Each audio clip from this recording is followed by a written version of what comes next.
Les coéquipiers du Sénégalais Iliman Ndiaye retrouvent enfin la première ligue 2 ans après leur relégation en Championship. Une nouvelle promotion qui leur permet d'emporter une somme conséquente selon une information relayée par Foot Mercato. D'abord avec une passe décisive d'Iliman Ndiaye sur le premier but de Skander Belge. Ainsi, Sheffield United emboîte le pas à Burnley qui lui aussi a validé sa montée en première ligue au début du mois d'avril. En réussissant à retrouver de nouveau l'élite de football anglais, Sheffield United s'est garanti une importante entrée d'argent. Selon une information de l'AFP, c'est 170 millions de livres sterling, environ 192 millions d'euros, soit 124 milliards de francs CFA que vont imposer les Bleds lors des 3 prochaines années. En plus de Burnley et de Sheffield United, un troisième pensionnaire de Championship obtiendra bien sûr la même récompense. Ce sera le vainqueur du barrage de promotion le 27 mai prochain.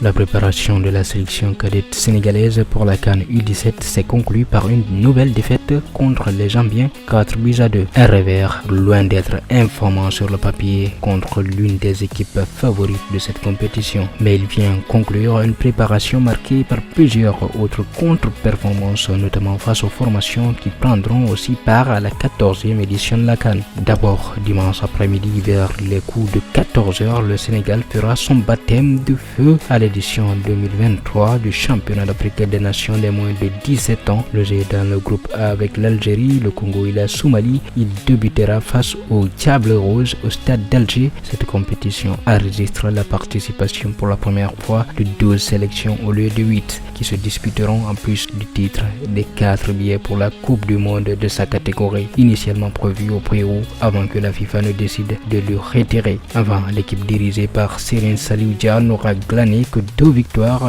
sur ces 6 matchs de préparation, vainqueurs de leur double confrontation contre le champion en titre, le Cameroun 1-0 et 3-2. Depuis, les Lionceaux n'ont pas connu de succès en préparation. Ils se sont inclinés d'abord face au Burkina Faso sur le score de 2-1, ensuite contre le Maroc sur le score de 3-2, puis devant l'équipe des moins de 20 ans du Sénégal avant de terminer sur une lourde défaite contre les Zambiens, 4-2. Une chose qu'il faut retenir, c'est que la défense des Lionceaux est décimée par des tests IRM. La mayonnaise tarde toujours à prendre. En 4 matchs amicaux, le Sénégal a affiché une largesse défensive très inquiétante. En effet, 11 buts ont été encaissés par la défense sénégalaise en seulement 4 matchs. En parallèle, l'attaque qui tente au-dessus de tout de récolter les morceaux à chaque rencontre a trouvé le sommet d'affilée à 5 reprises, soit 2 contre le Maroc, 1 face au Burkina Faso et 2 devant les Zambiens. Malgré leurs résultats loin d'être prometteurs, les partenaires de Amara Diouf n'en démordent pas. À l'entraînement, ils donnent tout pour espérer briller en Algérie comme l'avait réussi leur aîné il y a quelques mois en remportant